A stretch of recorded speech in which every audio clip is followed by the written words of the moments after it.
తర్వాత ముఖ్యంగా ఈరోజు ఏదైతే కూటమి ప్రభుత్వం ఒక మంచి ఉద్దేశంతో డిఎస్సి పెట్టి దాంట్లో 16,000 మందికి అందరికీ పోస్టింగ్లు ఇచ్చిన ఒక నెలకు అదంతా అంటే దాంట్లో కొన్ని పొరపాట్లు జరిగినాయని, తప్పులు జరిగినాయని,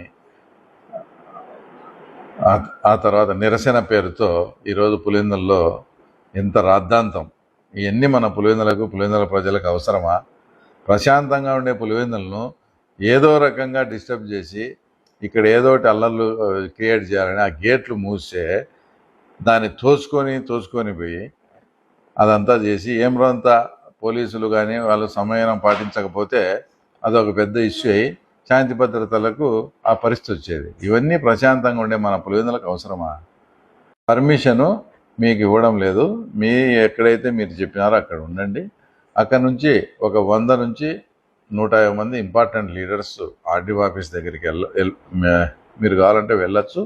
అక్కడి నుంచి లోపలికి ఎంపీ గారితో పాటు 10 మంది ఇంపార్టెంట్ వాళ్ళపై మీ రిప్రజెంటేషన్స్ అవి ఇమ్మని వాళ్ళకి పర్మిషన్ ఉండేది. ఎందుకు ఇంత క్లారిటీగా నాకు తెలుసు అంటే నేను పర్మిషన్కి అప్లై చేశా. 3-4 రోజుల నుంచి చూస్తానా ఆడ దీక్షలు ఈడ దీక్షలు అని పెట్టి సంబంధం లేని ఇష్యూ అంతే మాట్లాడుతా వాళ్ళు ఇష్టం వచ్చినట్టు మాట్లాడుతున్నారు. కాబట్టి మా ప్రభుత్వం చేసిన దానికి మద్దతుగా మేము కూడా శాంతియుత ర్యాలీ ఈరోజు నిర్వర్తిస్తాము. వాళ్ళది ఇంకా 3 రోజులు అయింది, సూను చాలైంది మాకు. మేము కూడా శాంతియుతంగా డిఎస్సి మేము ధైర్యంగా డిఎస్సి పెట్టాం, ఇన్ని పోస్టులు ఇచ్చినాం, ఎక్కడ అవకతవకలకు ఛాన్సే లేదని శాంతియుతంగా మేము కూడా వచ్చేసి ధర్నా చేస్తామని పోలీసు వాళ్ళని అడిగితే వాళ్ళు ఈరోజు పెట్టుకున్నారు. ఆ తర్వాత మీరు ఇంకో రోజు కావాలంటే పెట్టండి, వద్దంటే మేము ఆ తర్వాత నైతికంగా అంటే పులివెందుల ప్రశాంతంగా ఉండాలనే ఉద్దేశంతో మేము మా శాంతియుత ధర్నాన్ని కూడా విరమించుకున్నాము. అలాంటిది మీరు పోయి లేని పర్మిషన్ పెట్టుకొని పోలీసు వాళ్ళతో పెట్టుకొని ఇదంతా చేయడము. తర్వాత ఒక ఎత్తు అయితే చేశారు. ఈరోజు ఎంపీని కానీ తర్వాత జగన్మోహన్ రెడ్డిని కానీ ఒక్కరోజైనా మా ప్రభుత్వం ఏమైనా హౌస్ అరెస్ట్ చేసిందా? ఎవరి ప్రతిపక్షంలోనే అధికార పక్షంలోనే ఎవరి నిరసన వాళ్ళు తెలుపుకునే రైట్ మీకుంది. కాబట్టి ఎక్కడా కానీ మిమ్మల్ని హౌస్ అరెస్టులు కానీ చేయకుండా లిమిటెడ్ పర్మిషన్ ఈ రకంగా పోండనిస్తే దాన్ని ఉల్లంఘించి మీ ఇష్టం వచ్చినట్లు మీరు ప్రశాంతంగా ఉండే వచ్చి పులివెందులలో భగ్నం వాటిస్తూ వాళ్ళను ఇంకా దారుణమైన విషయం ఏంటంటే ఏమి ఎంపీ గారికి ఆ మాత్రం అవగాహన లేదా? స్టూడెంట్స్ ఇన్వాల్వ్ చేసేది. ఆ తర్వాత నలంద స్కూల్లో విద్యార్థులను, తర్వాత తపస్య స్కూల్ విద్యార్థులను, తర్వాత శ్రీ చైతన్య స్కూల్ విద్యార్థులను రమ్మని తర్వాత వాళ్ళను ఆ తర్వాత ధర్నాలో పాల్గొనేట్టుగా చేశారు. వాళ్ళ వయసు ఎంత? వాళ్ళు ఇంకా మేజర్ కూడా మైనర్స్ వాళ్ళంతా. వాళ్ళను కూడా ఇప్పటి నుంచే కొందరికైతే పాపం పిల్లలకు తెలియక అమాయకంగా కండవాళ్ళు కూడా వేశారు. ఇంత నీచంగా ఇంత ఘోరంగా పిల్లలను విద్యార్థుల జీవితాలను కూడా ఈరోజు రాజకీయాల వైపు ఆ తర్వాత మళ్ళించి వాళ్ళ జీవితాలను ఏం చేయాలనుకున్నారు? నువ్వు ఒక ధర్నా నిర్వహిస్తావంటే నువ్వు ఆ ధర్నాను లీడ్ చేస్తావంటే ఇలాంటివి తప్పని చెప్పాల్సిన బాధ్యత మీకు లేదా ఎంపీకి? ప్లస్ మేము స్కూల్ వాళ్ళను విచారిస్తే మున్సిపాలిటీకి చెందిన ఒక 10 మంది పేర్లు మేము కావాలంటే పోలీసులు అడిగితే చెప్తాం సార్, 10 మంది వచ్చి మీరు భవిష్యత్ పులివెందులలో స్కూళ్ళు నడుపుకోవాలంటే ఈరోజు మీ ధర్నాకు మీరు స్టూడెంట్స్ని పంపించాల్సిందని వాళ్ళని బెదిరించి తర్వాత వాళ్ళతో స్కూల్ విద్యార్థులతో ధర్నాలు చేశారా? ఇంత నీచమైన కార్యక్రమమా? అంటే పిల్లలకు వాళ్ళ భవిష్యత్తును పాడు చేసి ఇప్పటి నుంచే వాళ్ళను ఆ తర్వాత ఏం చేయాలనుకుంటారు మీరు? సరే, దాంట్లో ఉద్యోగం రానోడు ఎవడన్నా వచ్చాడా ఈ ధర్నాకు? అంతా మీ కార్యకర్తలు వాళ్ళు వచ్చినారు. ఒక ఎస్ఐ గారు కూడా ఒకరిని అడిగితే ధర్నా ఏముంది సార్, ఎంపీ ఆఫీస్ నుంచి ధర్నాకు ఫోన్ చేసినారు, వచ్చాము, మాదేముంది సార్ అని మాట్లాడతారు. అంటే వాళ్ళు దేనికి వచ్చారో ఏంటని కూడా తెలియకుండా వచ్చిన వాళ్ళంతా ఉన్నారు. డిఎస్సి ఎగ్జామ్ రాసి నిజంగా రానోడు ఎవడన్నా ఈ ధర్నాలో పార్టిసిపేట్ చేశాడా? ఇంత ఘోరంగా విద్యార్థుల జీవితాలతో కూడా ఆడుకోవడం ఇది కరెక్ట్ కాదు. ఇంకోటి ఎంతసేపు ఉన్నా దాంట్లో ఇది డిఎస్సి అనేది ఆన్లైన్లో జరిగిన ఎగ్జామ్. ఆన్లైన్లో ఎగ్జామ్ జరిగిందంటే ఇంకా పేపర్ అవుట్ అనే దానికి ఛాన్సే లేదు. ఆన్లైన్లో పేపర్ వస్తుంది ఆ రోజు. అది ఎక్కడా కూడా పేపరు తర్వాత లీక్ అని కానీ ఇంకోటి కానీ ఎక్కడ లేదు. ఆన్లైన్లో ఆ తర్వాత వచ్చినది, ఆన్లైన్లో వచ్చింది, పోస్టింగ్లు పన్నాయి, అంతా అయిపోయింది. ఈ జీవోల ప్రకారం ఏదో స్పోర్ట్స్ కోట అంట ఇది ఇట్లా చేసినారు అని జనరల్గా హైకోర్టుకు వాటికి పోతారు. అలా మీరు కోర్టును కూడా సంప్రదించినారు. కోర్టు కూడా దీంట్లో ఎలాంటి అవకతవక లేదు, డిఎస్సి సజావుగా జరిగిందని హైకోర్టే ఆ తర్వాత క్లీన్ చిట్ ఇచ్చింది. క్లీన్ చిట్ ఇచ్చినాక కూడా మీరు ఏ ప్రయోజనం కోసము ఆ తర్వాత కర్నూలులో ఎవరైతే డిఎస్సిలో పాస్ అయిన వాళ్ళు వాళ్లకు మద్దతుగా ప్రభుత్వ టీచర్లు అందరూ కలిసి వచ్చేసి ఆ తర్వాత భారీగా అక్కడ ధర్నా చేసినారు కదా కర్నూలులో. మా జీవితాలతో ఎందుకు ఆడుకుంటారు, మీ రాజకీయాలకు మమ్మల్ని ఉద్యోగాలు సంపాదించే మమ్మల్ని బలిపోసం చేయొద్దండి అని. ఎక్కడ అది కూడా కొండారెడ్డి బుడిజెక్కి, ఒకవేళ ఎవరన్నా మీరు కూడా కొందరు వీళ్ళని కూడా ఇట్లా పంపించింటారు అనుకోవచ్చు. మేము పంపించే కర్నూలు వరకు పంపించాం, కొండారెడ్డి బుడిజి అయితే ఎక్కిలేం కదా.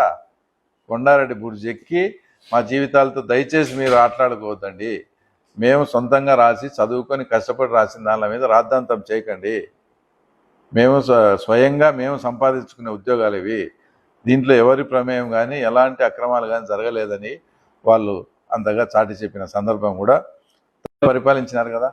5 సంవత్సరాలలో ఈరోజు డిఎస్సిలో జరిగిన అక్రమాలని డిఎస్సి గురించి మీరు మాట్లాడుతున్నారు. 5 సంవత్సరాల్లో జగన్మోహన్ రెడ్డి పరిపాలన టైంలో ఒక్క డిఎస్సి కూడా మీరు ఎందుకు నిర్వహించలేకపోయినారు? అంటే టీచర్ పోస్టులు వేకెంటీ లేవనే, ఆ తర్వాత లేక మీ వాళ్ళకి ఇచ్చుకోవాలని ఏదో చేసుకొని అట్లా డిలే అయిందే ఎందుకు మీరు డిఎస్సి ఈరోజు 16,000 మంది ఉద్యోగులు ఖాళీ అయ్యి మేము ఫుల్ఫిల్ చేశాం. తర్వాత మళ్ళీ ఈ సంవత్సరం కూడా మళ్ళీ పెడతా అంటున్నాం. ఇన్ని ఖాళీలు ఇన్ని వేకెన్సీలు ఉండి అంత పరిపాలన అంతా మీ చేతిలో ఉన్నప్పుడు ఈరోజు మీరు డిఎస్సి గురించి మాట్లాడే మీకు ఏం అర్హత ఉంది? ఆ తర్వాత మీరు జాబ్ క్యాలెండర్ కూడా రిలీజ్ చేసి డిఎస్సి ఎందుకు మీ 5 ఏళ్ల కాలంలో ఒక్క డిఎస్సి కూడా మీరు ఎందుకు నిర్వహించలేకపోయినారో సూటిగా ఎంపీ సమాధానం చెప్పాలి. ఈరోజు మా లోకేష్ బాబు రాజీనామా చేయాలంటారు, దానికి ధర్మేంద్ర ప్రధానం ముడిపెడతారు. ఇప్పుడు సెంట్రల్లో నీటిలో జరిగిన దానికి డిఎస్సిలో జరిగిన దానికి ఏమన్నా సంబంధం ఉందా? నీట్ ఎగ్జామ్ అనేది ఆల్రెడీ పేపర్ లీక్ అయిపోయింది. పేపర్ లీక్ అయిందని తెలిసి ఆ ఎగ్జామ్ను ఎవరైతే కండక్ట్ చేసినారో ఆ ఎగ్జామ్ను క్యాన్సిల్ చేయడం కూడా జరిగింది. అంటే ఏమని, అక్కడ తప్పు జరిగింది, అది ఏ రకంగా అయినా కానీ తప్పు జరిగింది. అక్కడ తప్పు జరిగింది కాబట్టి అప్పుడు ఏదైతే ఎగ్జామ్ రాసిన వాళ్ళు 20 మంది ఆత్మహత్య చేసుకున్నారు ఆ ఎగ్జామ్ క్యాన్సిల్ చేస్తానే.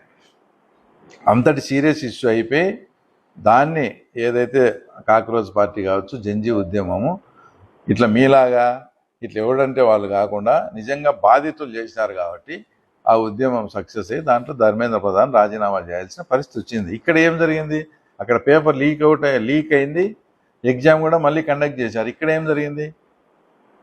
ఇక్కడ పేపర్ ఆన్లైన్లో వచ్చింది, ఉద్యోగాలు అయినాయి, అంతా ఎవరు ఉద్యోగాలు వాళ్ళు చేసుకుంటారు. దానికి దీనికి ముడిపెట్టడం ఏందో నాకైతే అర్థం కాలే. ఏందో ఆడ జరిగిందని ఈడ ట్రై చేసి ఏం చేయపుణ్యా మా లోకేష్ బాబు మీద ఏందో ఇది చేసి ఏదో ఆయనకు చెడ్డపేరు తేవాలని చూస్తున్నారు తప్ప దీంట్లో నిజంగా వాళ్ళను ఒకసారి ఆత్మపరిశీలన చేసుకోండి. మీ ఎంటముడు వచ్చింది ఎవరు, మీరు మాట్లాడేది ఏంది? దానికి లోకేష్ బాబు ఏమైనా అవకతవకలు జరిగింటే కదా చేసేదానికి. కోర్టే నిర్ధారించినప్పుడు ఇంకా లోకేష్ బాబు రాజీనామా అనే ప్రస్తావన తర్వాత ఎందుకు వస్తుంది? కాబట్టి ఎవరైతే లీడ్ చేసిన ఎంపీ గారికి మేము చెప్పేది, అనేకమైనటువంటి సమస్యలు ఉన్నాయి. మీరు ఎత్తుకునే సబ్జెక్టు 100% తప్పు. ఇంకో సబ్జెక్టు మీద ఇప్పుడు ప్రతిపక్షం అన్నాక ఏదన్నా తప్పులు ఎత్తి చూపండి, దాన్ని స్వాగతించి ప్రజలకు మేలు కలిగేట్టుగా చేయాలా. ఇప్పుడు ఎగ్జాంపుల్ 52% షార్ట్ ఫాల్ ఉంది, ఇంకా వేరే మండలాల్లో కొంత, అన్ని ఇట్లా వర్షాభావ పరిస్థితులు షార్ట్ ఫాల్ ఉన్నాయి. రైతులు అసలు విత్తనం వేసుకునే పరిస్థితి లేదు, కొందరు విత్తనాకు కూడా పండుతాయో లేదో తెలియదు. అలాంటప్పుడు అందరూ కూడా ఇన్సూరెన్స్కు కట్టుకున్నారు, ఏది వర్షాభావం పడలేదని. ఇన్సూరెన్స్ సాధించేదానికి, రైతులకు ఇన్సూరెన్స్ వచ్చేదానికి నువ్వు నేను ఇద్దరం కలిసి ఫైట్ చేద్దాం, ఎక్కడ కావాలంటే అక్కడ ధర్నా చేసి రైతులకు ఇన్సూరెన్స్ ఇప్పిస్తాం. అలాంటి ఏదన్నా ప్రజలకు ఉపయోగపడే దాంట్లో ఏదన్నా అలాంటి టేకప్ చేయాలి. కానీ ఇంకా ఇప్పటికి 3-4 లిఫ్ట్లు, అన్ని కెనాల్ అన్నీ వస్తానే 2-3 లిఫ్ట్లు కన్నా పెడితే, తర్వాత అంటే ఎగ్జాంపుల్ వేముల కొత్తపల్లి దగ్గర ఒక లిఫ్ట్ పెడితే ఒక 200-300 ఎకరాలకు, మా సింహాద్రి మండలంలో ఇట్లాంటి 3-4 ఇంపార్టెంట్ లిఫ్ట్స్ ఉన్నాయి. నీ ఎంపీ లాట్స్లో కొంత పెట్టు, మేము గవర్నమెంట్ నుంచి కొంత తెస్తాం, రైతులకు ఉపయోగపడతాయి. అలాంటి కార్యక్రమాలు ఏమన్నా చేపట్టు. కానీ ఆ తర్వాత ఇలాంటివన్నీ చేసి మొన్న పోయి గడ్కరీ దగ్గర ముద్దనూరు నుంచి కడపకు 4 లైన్ కావాలని అడుగుతాడు. నువ్వు పుట్టి పెరిగిన పులివెందులో నువ్వు పొద్దున్న లేచి హైదరాబాద్కు ఈ రోడ్లో పోతావు, రాయలాపురం నుంచి తిమ్మాపురం క్రాస్కు 4 లైన్ అడగాలనా లేదా? అంటే నీకు పులివెందుల పట్ల కానీ పులివెందుల మీద కానీ లేదు. ఇక్కడ ఉండే ప్రజలను మీరు ఒక ఓటింగ్ యంత్రాలుగా చూస్తున్నారు. అంతకు తప్పితే ఎటు మాకేస్తున్నారు కదా, వీళ్ళకి చేసినా ఒకటే చేయకున్నాడు. లేదంటే గడ్కరీ దగ్గరికి పోయి ఆడ అయిపోయిన రోడ్డును శాంక్షన్ అవుతుంది, ఇంకా అది తెలుసుకొని ఏదో నేను అడిగితే ఇచ్చినట్టు ఒక రిప్రజెంటేషన్ ఇచ్చి నేనే సాధించినట్టు. నువ్వు పొద్దున్న రాయలాపురం నుంచి తిమ్మాపురం క్రాస్ కడుగు 4 లైన్, అప్పుడు పులివెందుల నుంచి హైదరాబాద్కి అంతా 4 లైన్ అవుతుంది కదా. ఆ గడ్కరీ గారిని అది అడిగి నువ్వు శాంక్షన్ చెప్పి అంతా నీ పేరు చెప్పుకుంటారు కదా. ఇలాంటి మంచి కార్యక్రమాలు ఏదన్నా కానీ చేసి ప్రజల మెప్పు ఎక్కడన్నా కానీ ఎగ్జామ్ అయిపోయిన తర్వాత కానీ వారానికి కానీ 10 రోజులకు కానీ ఎప్పుడన్నా రిజల్ట్ వచ్చి జాబ్స్ అన్నీ ఇచ్చి వాళ్ళను ఆర్డర్స్ ఇచ్చిన తర్వాత స్టార్ట్ అయిన ఉద్యమం కదా ఇది. మీరే చెప్పండి. పేపర్ లీకు వాడు డౌన్లోడ్ చేసినాడైతే ఎవడోడు 4 రోజులకు 5 రోజులకు తెల్లా. ఇప్పుడు మీకు ఇంకో ఎగ్జాంపుల్ కూడా చెప్తా. 2005లో రాజశేఖర రెడ్డి గారు సీఎంగా ఉన్నప్పుడు ఇట్లే మొత్తం డబ్బులు 3 లక్షలు 4 లక్షలు తీసుకొని వాళ్ళకి ఏం మేనేజ్ చేసుకున్నారు. వాళ్ళందరికీ ఉద్యోగాలు వచ్చినాయి. అందరికీ ఉద్యోగాలు వచ్చినాక వాళ్ళు డబ్బులు ఇచ్చుకున్నాం చేసుకున్నాం. ఎటు దాంట్లో సెలెక్ట్ అయినట్టు వచ్చింది. వచ్చినాక మా ఏం బిగుతారులే అనుకున్నారేమో, కొందరుగా మేము డబ్బులు ఇచ్చుకున్నాము మాకు ఉద్యోగాలు వచ్చాయని చెప్పినారు. అప్పుడు తొండూరు మండల కన్వీనర్ ఇప్పుడు మన శివమోహన్ రెడ్డి అన్న రాజశేఖర రెడ్డికి చాలా దగ్గరగా ఉన్నాడు. హెలిప్యాడ్ దిగుతానే రాజశేఖర రెడ్డికి పోయి విషయం చెప్పినాడు. ఇట్లా నీ దృష్టికి వచ్చిందో లేదో, ఇట్లా డబ్బులు జరిగినాయి, ఇటు జరిగినాయి అట్లా, అది నిజం అయితే ఎంక్వైరీ చేస్తాను. ఎంక్వైరీ చేస్తే తేలింది. అంటే ఇది ఇట్లా మొత్తం డబ్బులు తీసుకొని ఇదంతా చేసినాను. ఇంకా ఎంక్వైరీలో అప్పుడు సస్పెండ్ చేసి ఓన్లీ అప్పుడు ఏ జిల్లా ఆ జిల్లాకు సపరేట్గా ఎగ్జామ్ పెడతాన్నారు. కడప జిల్లాలో ఎన్ని పోస్ట్ ఖాళీ ఉన్నాయని కడప కర్నూలు అట్లా కడప జిల్లా వ్యాప్తంగా డిఎస్సిని అప్పుడు ఆయన రద్దు చేసినాడు. మీకు గుర్తుందో లేదో. గుర్తు చేసి ఎంక్వైరీ స్టార్ట్ చేస్తే పోతా లాస్ట్ కడపలో ఉండే వాళ్ళ బంధువుల దగ్గరికి ఆగింది. ఇంకెందుకని ఆయన అంత దూరం వదిలేని సస్పెండ్ చేసి దాన్ని వదిలేసినాడు. ఇట్లా తప్పు జరిగిందంటే ఎక్కడో చోట బయటపడతారు.